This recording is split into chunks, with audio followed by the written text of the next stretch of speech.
nome do Pai, do Filho e do Espírito Santo.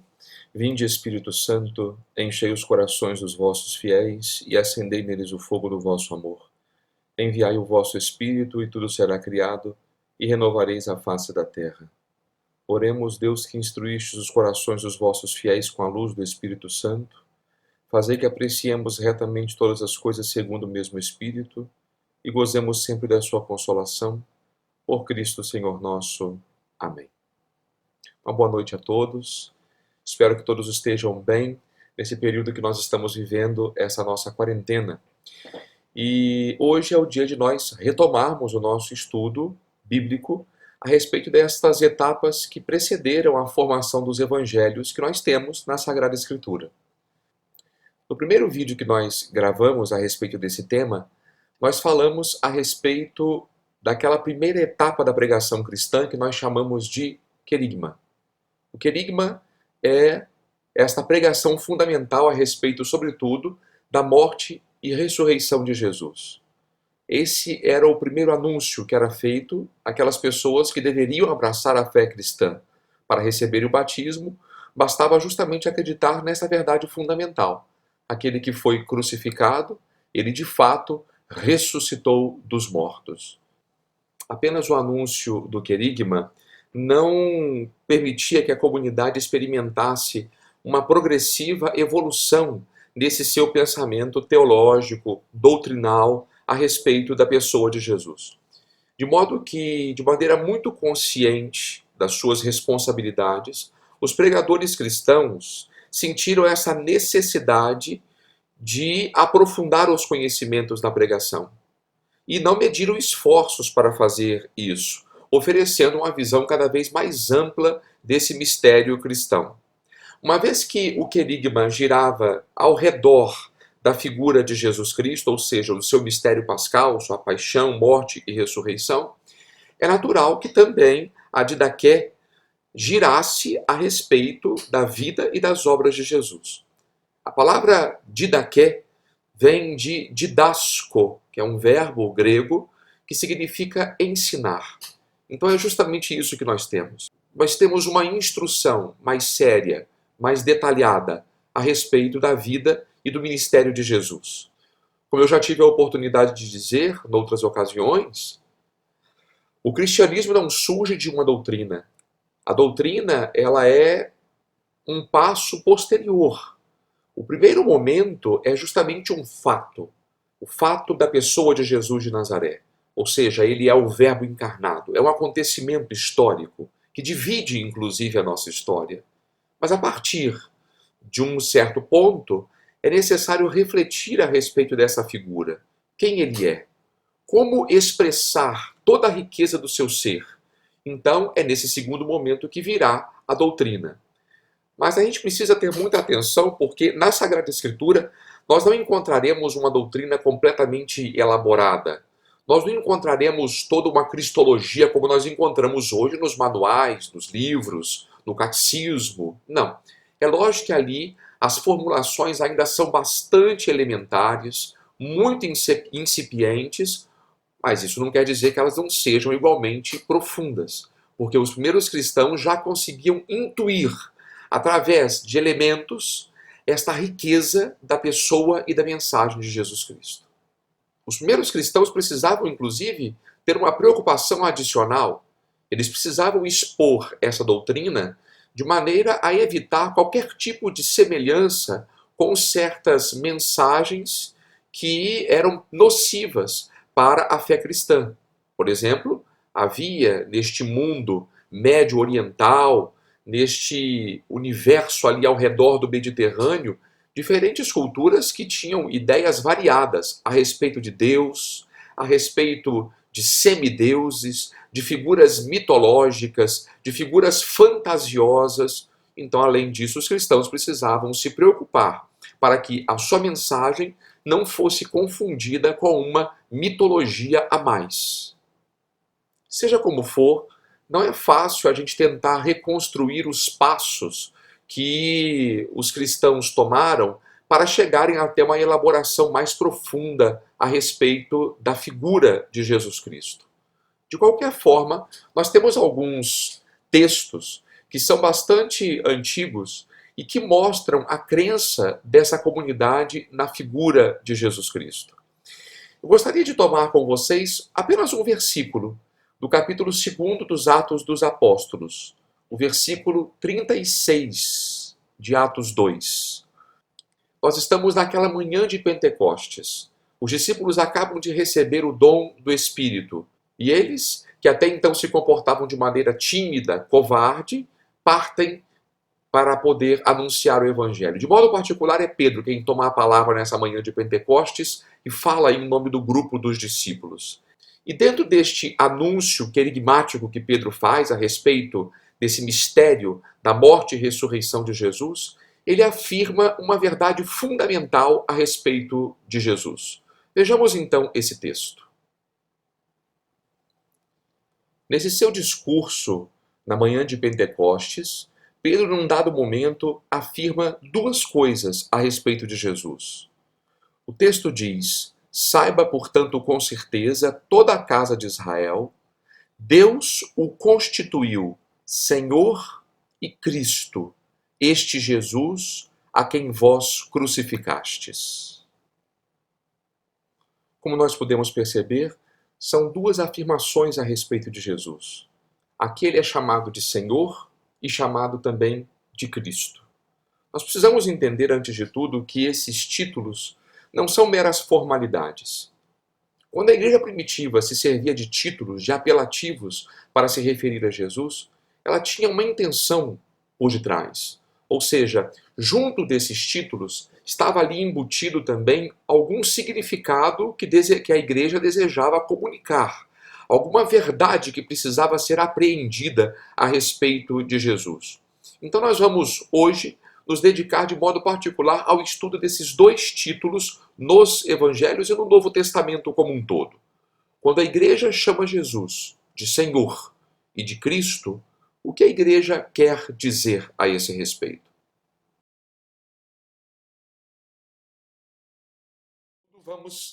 Antes de tudo, vamos olhar esse título de Senhor.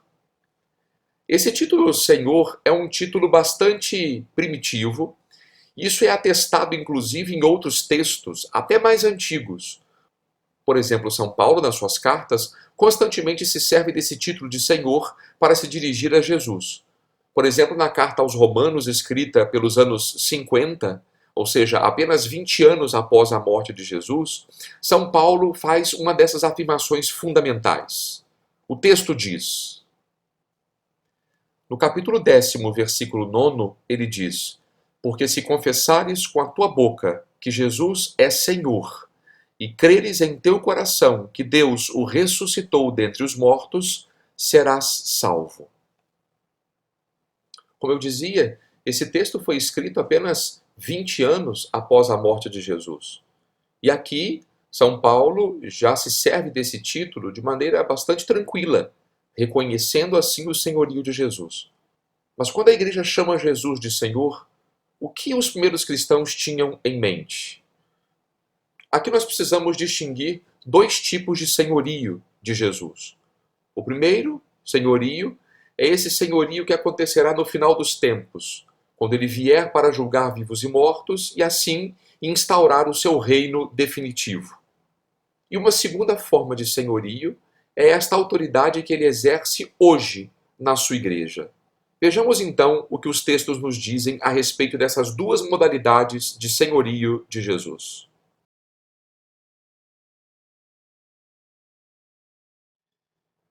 Antes de tudo, falemos desse senhorio escatológico, desse senhorio que se dará no final dos tempos. Nós encontramos diversos textos que fazem referência a esta vinda definitiva de Jesus no final dos tempos.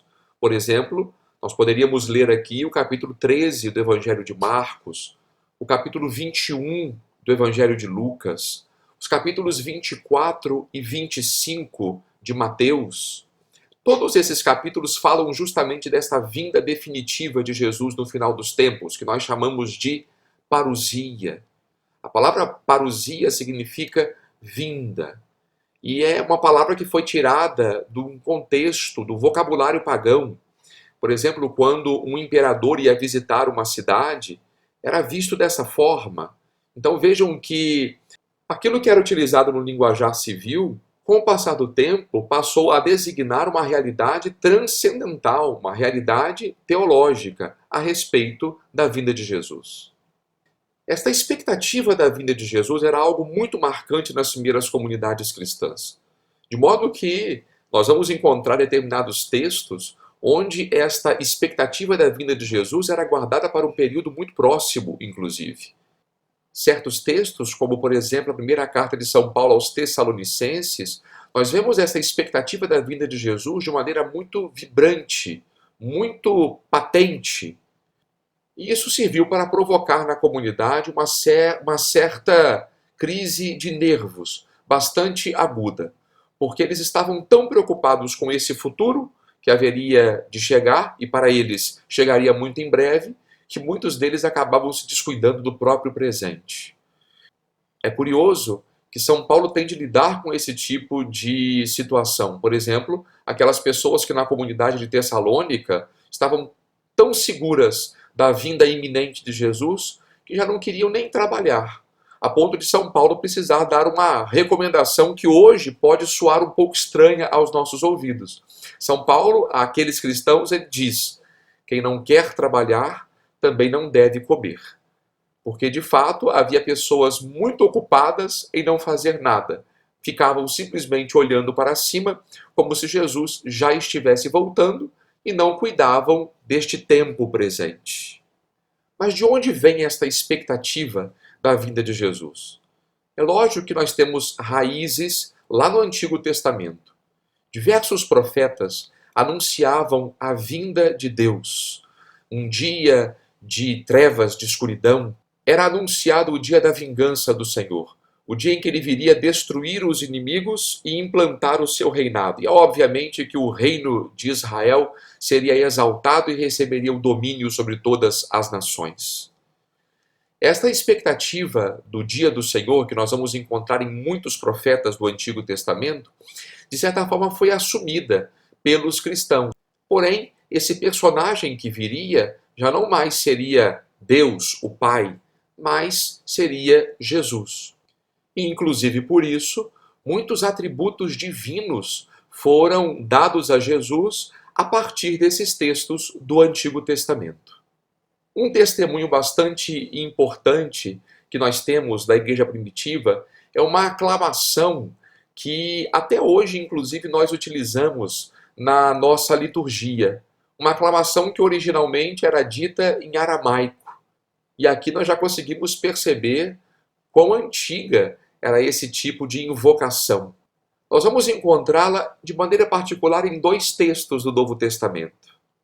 O primeiro texto é um texto de Apocalipse 22 e o segundo texto na conclusão da primeira carta de São Paulo aos Coríntios. Em Apocalipse 22, nós encontramos o seguinte: aquele que atesta estas coisas diz: sim, venho muito em breve. Vem, Senhor Jesus. É este grito da igreja que clama pela presença do Senhor. Vem, Senhor Jesus. Por sua vez, o texto da primeira carta de São Paulo aos Coríntios, no capítulo 16, o apóstolo, na sua saudação final, diz: se alguém não ama o Senhor, seja anátema. Maranatá. Esta expressão traduzida seria o Senhor vem. Esta expressão, portanto, nasce desta convicção da igreja a respeito desta presença do Senhor no final dos tempos. Como eu dizia, a igreja ainda hoje, na sua liturgia da missa, emprega esse mesmo tipo de invocação. E é muito interessante constatar justamente o momento em que nós usamos para clamar esta vinda de Jesus. Depois da consagração do pão e do vinho, quando Jesus já está ali presente sobre o altar naquelas aparências do pão e do vinho consagrados, a igreja diz: anunciamos, Senhor, a vossa morte e proclamamos a vossa ressurreição. Vinde, Senhor Jesus. De fato, a igreja reconhece que Jesus está presente sobre o altar nestas aparências do pão e do vinho consagrados. Entretanto, a Igreja clama para que esta presença seja esta presença plena, definitiva, que se dará no final dos tempos.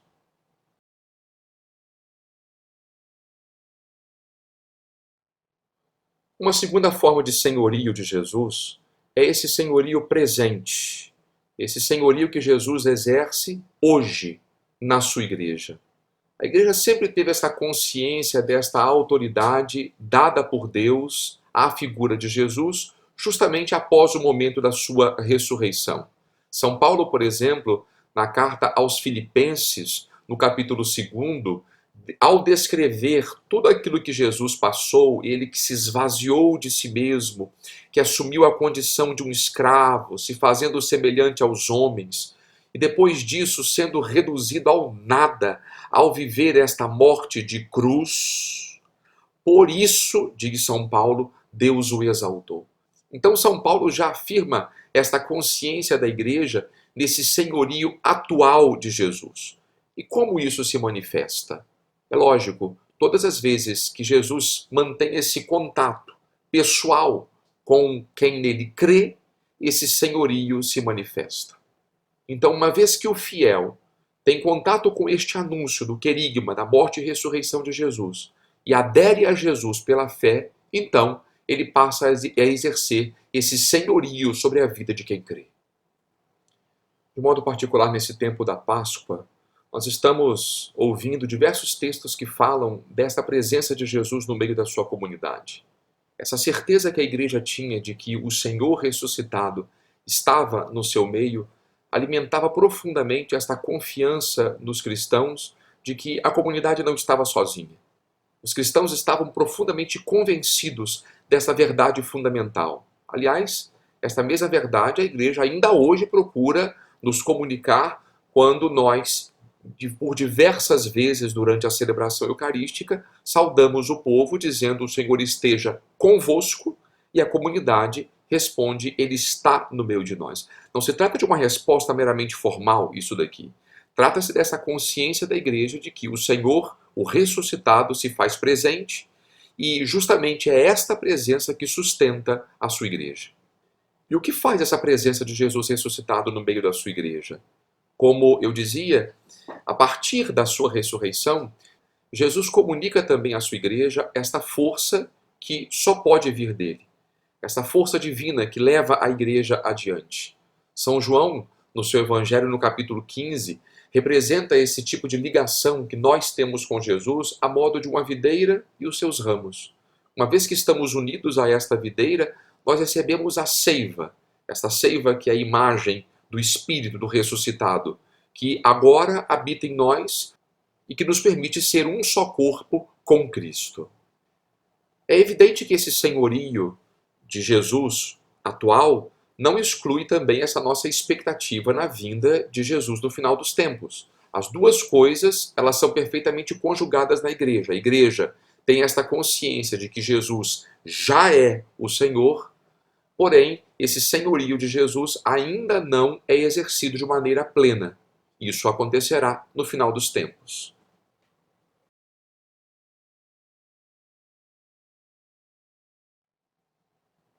O segundo título aplicado a Jesus naquele discurso de Pedro é o título de Cristo. A palavra Cristo significa ungido. Ela traduz o hebraico Messias, ou seja, Cristo, Messias, ambas significam ungido. Obviamente que esta palavra ungido tem sentido apenas quando nós consideramos o Antigo Testamento. Ali nós temos diversas figuras que foram ungidas. E quais são as três figuras fundamentais que recebiam esta unção? A unção que designava uma investidura da parte de Deus de uma missão específica. Então, a primeira figura a ser ungida por Deus para desempenhar uma função específica diante do seu povo era o rei.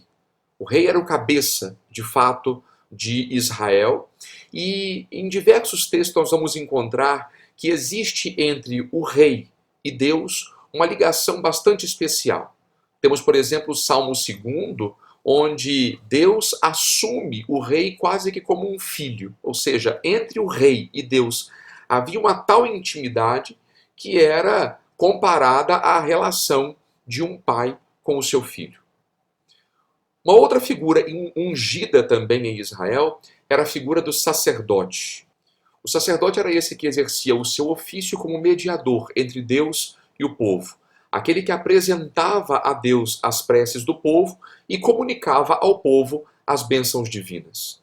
Também este personagem era ungido e somente depois desta unção ele podia desempenhar o seu ofício diante do santuário.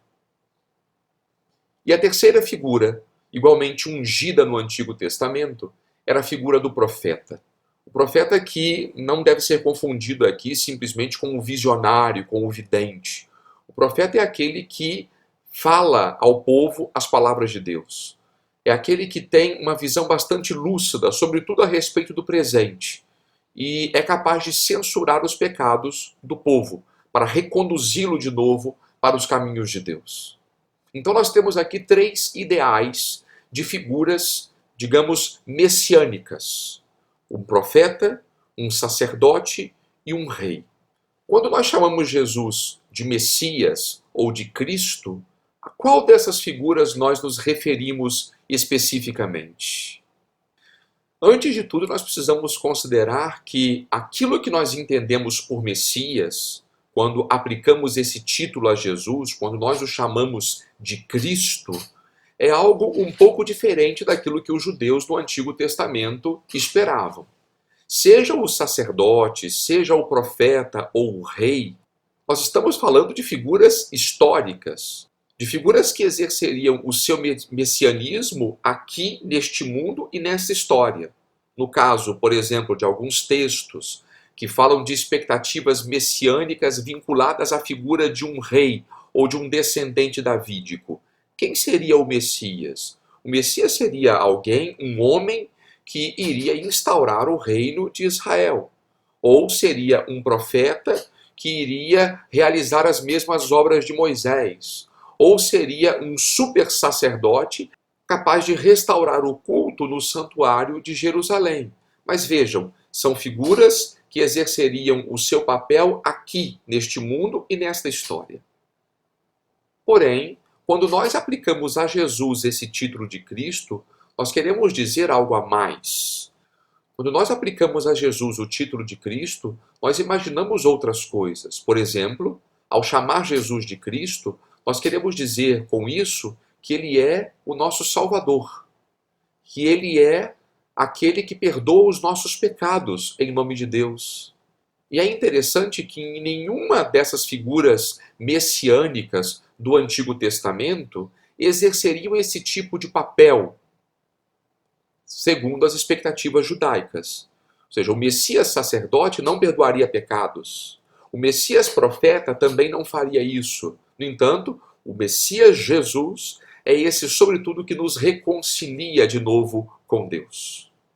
Então aqui nós temos uma novidade. Muito embora o Novo Testamento tenha se servido de um título que já era utilizado no Novo Testamento, percebam que o significado da palavra Cristo nos evangelhos e nos escritos do Novo Testamento não é simplesmente idêntico àquilo que nós encontramos lá no Antigo Testamento. Os cristãos retrabalharam esse título. Os cristãos ressignificaram esta palavra para aplicá-la convenientemente à figura de Jesus. De modo particular, Jesus é vinculado a dois tipos de figuras messiânicas: a figura de um Messias profeta e a figura de um Messias descendente de Davi, ou seja, o Messias rei. Vamos dar uma olhada então em alguns textos que falam a respeito dessas figuras messiânicas no Novo Testamento.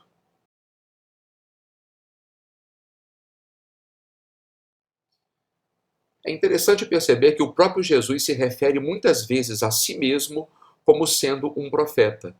Por exemplo, naquela vez que ele vai a Nazaré, sua terra natal, lá no capítulo 6, início do capítulo 6 do Evangelho de Marcos, depois de ele ser confrontado por aquelas pessoas, ele diz que um profeta não é aceito em sua própria pátria.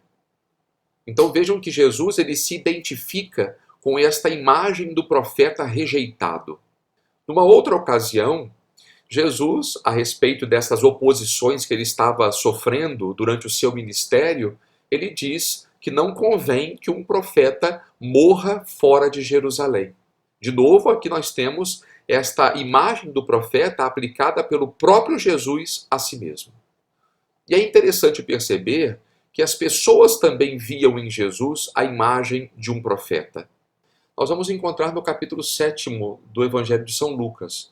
Após a ressurreição do filho da viúva de Naim, as pessoas aclamam: um grande profeta surgiu no meio de nós e Deus visitou o seu povo. Vejam, portanto, que aqui as pessoas reconhecem nesta ação de Jesus de ressuscitar um morto a figura de algum grande profeta, como por exemplo Elias e Eliseu no Antigo Testamento, que tinham feito exatamente a mesma coisa, ressuscitando o filho de uma viúva. Por fim, o último texto que eu gostaria de citar, que mostra justamente esse reconhecimento por parte das pessoas do messianismo profético de Jesus, é o momento em que o evangelista narra para nós a sua paixão.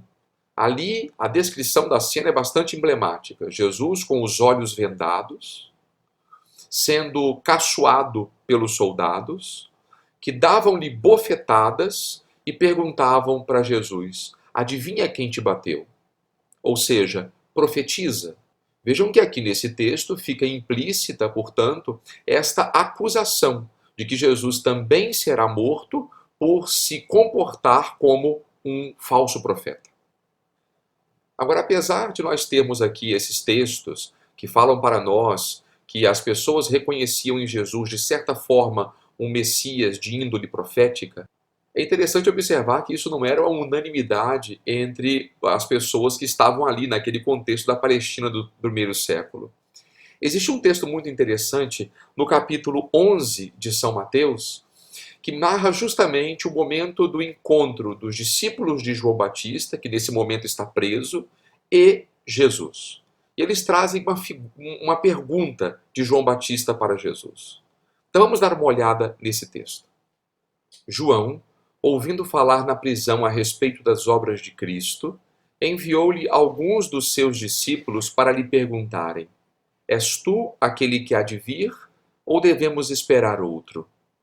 Jesus respondeu-lhes: ide contar a João o que ouvis e vedes. Os cegos recuperam a vista, os coxos andam, os leprosos são purificados e os surdos ouvem, os mortos ressuscitam e os pobres são evangelizados. E bem-aventurado aquele que não se escandalizar por causa de mim. Esse texto é muito interessante de ser analisado. Antes de tudo, precisamos dar uma olhada na figura de João Batista no Novo Testamento. João Batista é aquele que aponta para Jesus e reconhece nele esse Cordeiro de Deus que tira o pecado do mundo. É aquele que, ao menos no Evangelho de São Mateus, ele, num primeiro momento, até se recusa a batizar Jesus, porque, afinal de contas, ele sabe quem ele é.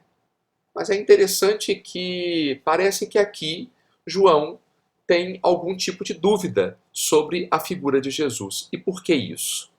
Porque João Batista, ao menos na pregação que chegou até nós, através dos evangelhos, anunciava um tipo de Messias que se encaixava muito bem com determinados textos do Antigo Testamento. O Messias, sobretudo, que viria separar bons e maus. Aquele Messias que viria premiar os justos e punir os pecadores. E é interessante perceber que Jesus, ao menos até esse ponto do Evangelho de São Mateus, ele não se encaixa muito bem nessas expectativas de João Batista. Porque, diferentemente daquilo que João anunciava, Jesus não vem separar bons e maus. Parece que, inclusive, Jesus gosta de conviver com os maus. Ele escolhe até pecadores para serem seus discípulos. Então, é natural que, nesse momento, João Batista parece que enfrenta aqui uma espécie de crise de fé. Afinal de contas, diante das expectativas que eu tenho e daquilo que eu estou vendo que dizem a seu respeito, eu preciso saber: você de fato é o Messias ou nós devemos esperar um outro? E a resposta de Jesus aqui é bastante interessante, porque mostra que o Messias este que vem da parte de Deus, ele não está interessado aqui em defender os direitos de Deus, simplesmente, como João anunciava. O Messias que vem do Senhor é aquele que vem, sobretudo, trabalhar para o bem do homem.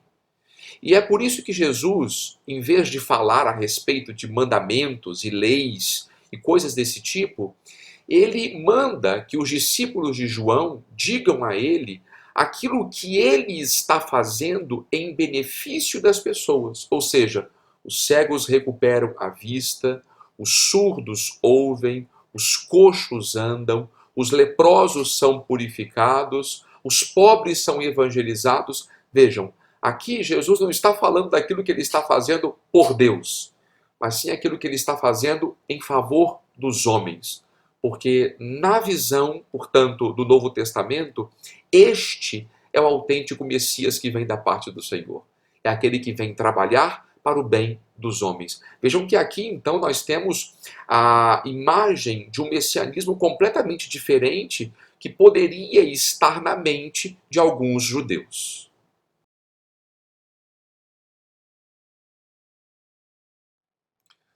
Um segundo tipo de messianismo atribuído a Jesus é o messianismo vinculado à figura de Davi, aquele Messias, aquele ungido, que iria instaurar, digamos assim, um outro reino. E quando eu falo de reino, eu penso de fato num reino político, um reino que tem limites geográficos. Era esta a expectativa dos antigos israelitas, que o antigo reino de Davi e de Salomão seria restaurado por um de seus sucessores.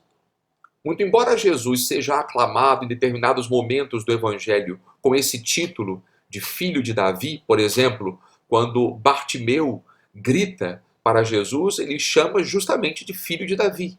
Quando Jesus entra em Jerusalém, naquele domingo de Ramos, as pessoas o aclamam desta forma: Hosana ao filho de Davi. Apesar desse tipo de reconhecimento que Jesus recebeu nos evangelhos, no Novo Testamento, ele sempre se opôs frontalmente a qualquer possibilidade de identificação desse reino instaurado por ele com um reino político, econômico, social. O reino instaurado por Jesus é um reino que se estabeleceria, antes de tudo, no coração das pessoas. Isso é o que nós entenderíamos, então, o reino de Deus. Ou seja, o reino desse Messias, Jesus, desse ungido davídico, é um reino que se estabelece, antes de tudo, no coração das pessoas, e é lógico que ele trará consequências para o mundo em que nós vivemos. Se nós procurarmos o Novo Testamento, nós encontraremos também diversos textos que falam dessa expectativa política atribuída a Jesus. Por exemplo, no Evangelho de João, no capítulo 6, após a multiplicação dos pães, o evangelista diz que as pessoas queriam levar Jesus para proclamá-lo rei. E qual é a atitude de Jesus depois desse episódio? Ele foge, ele se desvia da multidão. Por quê? Porque o messianismo que Jesus quer instaurar é um messianismo completamente diferente desse tipo de expectativas. Existe um outro texto no Evangelho de Marcos, onde Jesus também é aclamado Cristo. Eu gostaria de lê-lo com vocês. Estamos no capítulo 8 de São Marcos, exatamente no meio do ministério de Jesus.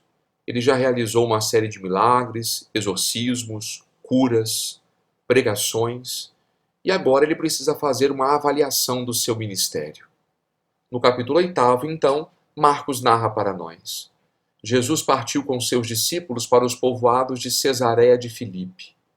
E no caminho perguntou a seus discípulos: quem dizem os homens que eu sou? Como percebem, Jesus precisa avaliar se as pessoas estão de fato entendendo aquilo que ele está fazendo. Eles responderam: João Batista, outros, Elias, outros ainda, um dos profetas.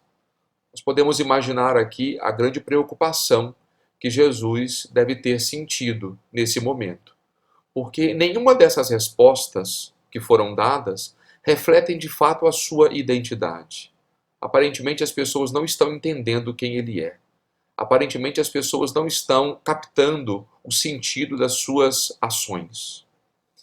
A partir desse momento ele se volta para os seus discípulos e pergunta: E vós, quem dizeis que eu sou?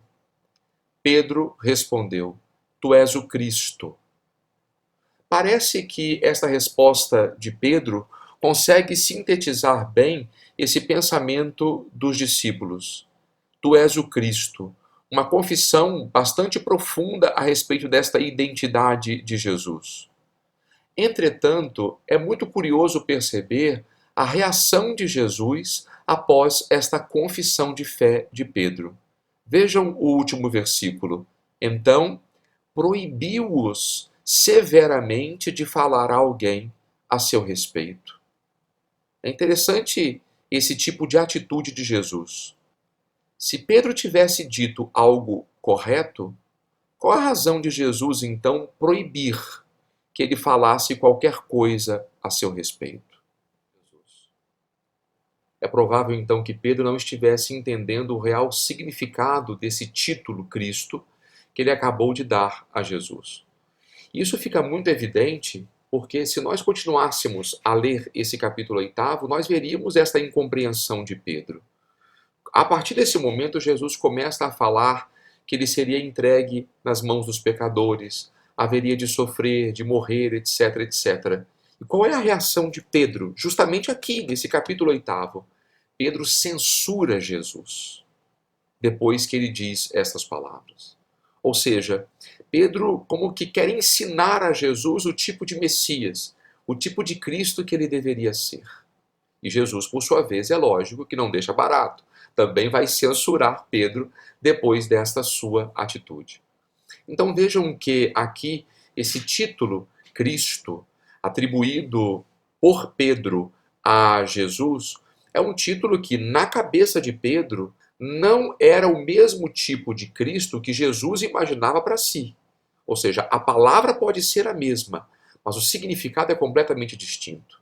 Pedro aqui imagina um tipo de messianismo, um messianismo que é mais glorioso, um messianismo que foge da cruz. E parece que essa confusão não está apenas na cabeça de Pedro.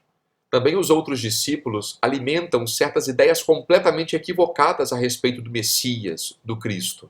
Por exemplo, no capítulo 9 do Evangelho de Marcos, depois de Jesus falar pela segunda vez que ele seria morto, entregue aos pecadores e ressuscitaria ao terceiro dia, logo abaixo nós temos o quê? Os discípulos preocupados sobre quem é o maior. E por fim, no capítulo 10, versículo 32, quando pela terceira vez Jesus anuncia esta sua paixão e morte, logo abaixo, os dois filhos de Zebedeu, Tiago e João, se aproximam de Jesus para fazer um pedido. E qual pedido é esse? Nós queremos nos sentar à direita e à esquerda quando o Senhor instaurar o seu reino. Vejam então que a imagem, portanto, de Messias que os discípulos tinham a respeito de Jesus era um messianismo glorioso, talvez muito próximo desse messianismo régio que os antigos judeus esperavam. E Jesus tem todo esse trabalho, essa pedagogia de ensinar aos discípulos que o reinado que ele vem estabelecer é um reinado de uma outra natureza, esse reinado que se estabelece antes de tudo no coração dos homens e que a partir daqui trará consequências para o mundo em que nós vivemos. Este rei que é Jesus é esse rei que se preocupa com o bem-estar dos seus súditos. É esse rei que dá a vida pelos seus súditos para que todos tenham vida. Então, quando chegamos nesse momento, é importante nós fazermos uma pequena revisão do conteúdo que nós vimos até agora. Vejamos aqui de maneira esquemática aquilo que até então foi apresentado. Como já foi dito, o coração do Evangelho é justamente esse querigma. É o anúncio da paixão, morte e ressurreição de Jesus. Mas somente o querigma não nos oferece uma visão suficientemente profunda a respeito da figura de Jesus. Daí a necessidade de aprofundar esses nossos conhecimentos. E os primeiros pregadores não mediram esforços para oferecer esta reflexão posterior, que nós chamamos de didaqué. A didaqué, portanto, é esse ensinamento mais metódico, mais organizado e cada vez mais profundo a respeito da vida e do ministério de Jesus. Jesus tinha realizado uma obra tão grandiosa que podia servir como modelo e estímulo também para as obras de cada cristão. De modo que a comunidade primitiva, ela sentiu essa necessidade de conhecer mais detalhes sobre esta obra que Jesus realizou. Isso explica por que o ensinamento catequético fosse tomando um caráter cada vez mais cristológico, ou seja, centrado da figura de Jesus Cristo. Era mais fácil, então, conhecer quem foi Jesus a partir daquilo que ele fez e daquilo que ele disse.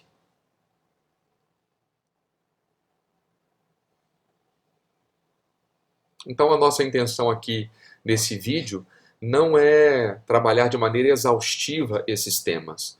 Até porque há outros títulos que são aplicados a Jesus no Novo Testamento e que não foram trabalhados aqui. Por exemplo, a ele também é dado o título de Salvador, de servo de Deus, de filho do homem.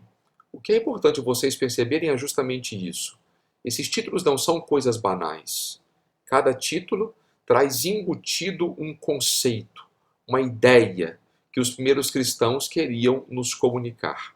Então, esses dois títulos, de modo particular, são os títulos fundamentais que são aplicados a Jesus no Novo Testamento, ou seja, ele é Senhor e ele é Cristo, servem justamente para ilustrar esse esforço da igreja primitiva de refletir sobre esta imagem de Jesus de Nazaré. De modo que, ao tomar os textos do Novo Testamento, nós não devemos entender esses títulos como uma coisa simplesmente banal, como uma coisa trivial. Não. A igreja refletiu e, depois de muito ponderar, chegou à conclusão de que esses títulos poderiam explicar um pouco mais a respeito da figura de Jesus. É lógico que não existe um título que consiga abarcar todo o seu mistério. O que nós estamos fazendo aqui é apresentar uma espécie de mosaico, ou seja, cada título desses é como se fosse uma pedra num quebra-cabeça. E o conjunto dos títulos conseguem mostrar com mais amplitude esta imagem do mistério de Jesus Cristo. Então fica aqui esse convite para nós lermos o Evangelho e conhecermos cada vez mais a respeito desta figura de Jesus. Porque ninguém ama aquilo que não conhece. Então, quanto mais nós nos aproximarmos de Jesus, através da Sagrada Escritura, mais nós seremos capazes de amá-lo e assim, evidentemente, nós também seremos capazes de servi-lo. Então, fiquem bem e na próxima semana nós falaremos do terceiro elemento, da terceira etapa, que é a didascalia, que é esta reflexão posterior que foi feita nas primeiras comunidades cristãs e que também é oferecida a nós no dia de hoje. Um grande abraço e até a próxima. Deus abençoe.